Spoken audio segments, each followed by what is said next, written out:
amalan kita yang kita amalkan akan menjadi sebaik amalan. Ada tak dalilnya? Ada. Bismillahirrahmanirrahim. Wa basyiril ibad. Kita bila beriman beramal saleh, hati mutmainah, kita dapat jemputan Allah, dapat keridhaan Allah, dimasukkan dalam golongan hamba Allah. Bila kita diakui oleh Allah sebagai hambanya, inilah Allah berfirman, wa basyiril ibad. Ini permohonan Allah, wa basyiril ibad ni bukan main-main tuan-tuan. Ini satu permohonan Allah yang menerangkan bahawa para hamba Allah itu hidup dalam keadaan suka gembira. Hidup dalam keadaan suka gembira. Allah perintahkan Nabi, ya Muhammad, engkau sampaikan kepada para hamba-Ku. Kalau engkau sampaikan berita daripada aku, perkhabaran daripada aku yang benar kepada para hamba-Ku, maka para hamba-Ku itu akan menjadi suka dan gembira. Sebab aku akan masukkan mereka ke dalam Jannatul Adnin. Jannatul Adnin yadkhulunaha. Ke dalam Jannatul Adnin yang mereka akan masuk ke dalamnya. Maknanya tuan-tuan, para hamba Allah ni sudah diberitahu Allah dalam Quran tempat mereka di mana? Di dalam surga yang dinamakan Jannatul Adnin yadkhulunaha wa man salaha min abaihim wa azwajihim wa dzurriyyatihim wal malaikatu yadkhuluna alaihim min kulli bab salamun alaikum bima sabartum fa ni'ma uqbadar. Ini ada disebut dalam surah Ra'd ayat ke-23 sampai 24 surah Ra'd. Tuan-tuan boleh tengok. Jadi bila dah jadi hamba Allah, mereka diberitahu oleh Allah tempat mereka di Jannatul Adnin. Siapa dia para hamba Allah itu? Ialah mereka yang bila beramal, amalnya amalan terbaik.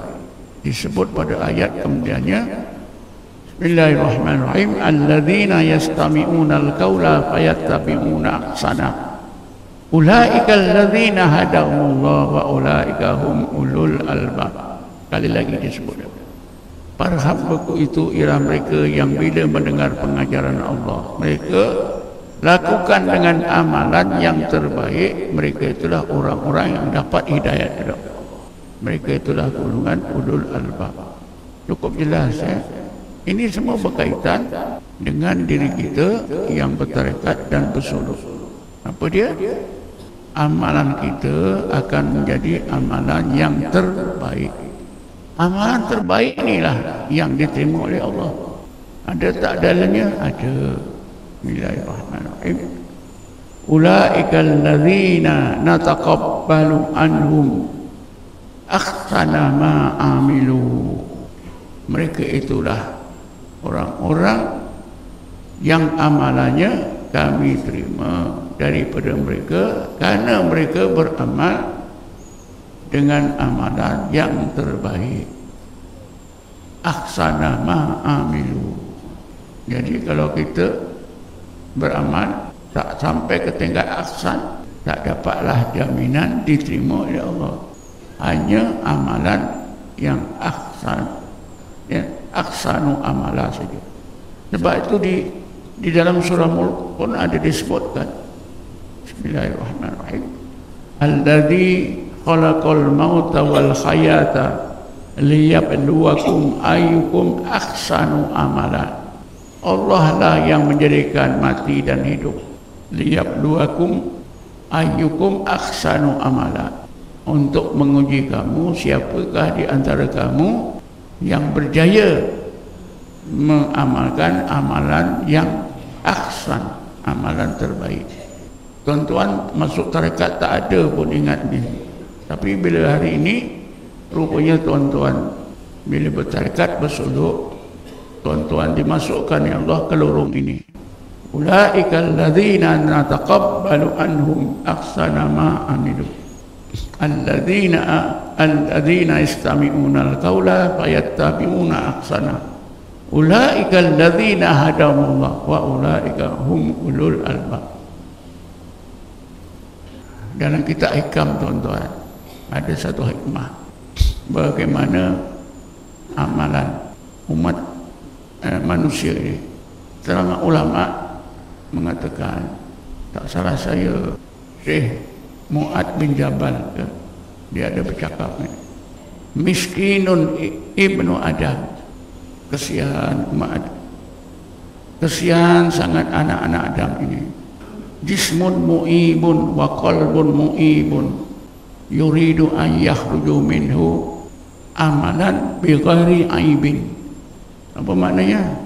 Allah, kesiannya anak cucu Adam ni, tubuhnya cacat, hatinya cacat, tapi dia nak beramal amalan yang tak ada cacat. Mana boleh? Faham tak ni? Kata Mu'ad bin Jabal, tak salah saya lah, anak-anak Adam kita ni lah, dilihat dari sudut jasmani ada kecacatannya, dilihat daripada hati pun ada kecacatannya. Kita diperintah oleh Allah supaya beramal yang tak ada kecacatan. Mana boleh? Dah kejadian kita ni banyak kecacatannya. Apa kecacatan jasmani? Kata setengah ulama, bila Allah ambil tanah jadikan tubuh Adam tu, Allah uli dengan macam-macam, ya, dengan malas, dengan nafsu, dengan mengantuk, dengan itu, dengan ini, semua ada macam dodol, ya. Kemudian kita disuruh beramal dengan amalan yang tak ada aib. Macam mana boleh? Tentu susah kan? Susah. Sebab itulah Ibnu Athilah dia senangkan hati kita. Asasnya kita tak boleh beramal dengan amal yang baik, karena ada kecacatan. Aspek hati pun ada. Kan aspek hati itu ada sifat sombong, sifat takbur, macam-macam sifat. Itu aib. Karena itulah maka Ibnu Athilah dia hiburkan kita lah, ya. Jangan putus asa, walaupun kita ni tak boleh beramal dengan amalan yang tidak ada aib, Allah terima juga amalan kita walaupun banyak cacat celanya. Apa kata Ibnu Athilah? Laula jamilu sitrihi lam yakun amalun ahlan lil kabul. Kalaulah tidak disebabkan Allah tutupi kecacatan amalan seseorang dengan tutupan yang sebaik-baiknya, dengan tutupan yang sempurna, sehingga amalan yang banyak cacat itu jadi amalan terbaik, maka tidak ada satu amalan yang dilakukan oleh anak Adam yang boleh diterima oleh Allah. Maknanya tuan-tuan, kalau Allah ikut, ya, gunakan nilai agama Islam, tak ada satu amalan kita yang boleh diterima oleh Allah. Kerana semua amalan manusia ada cacat.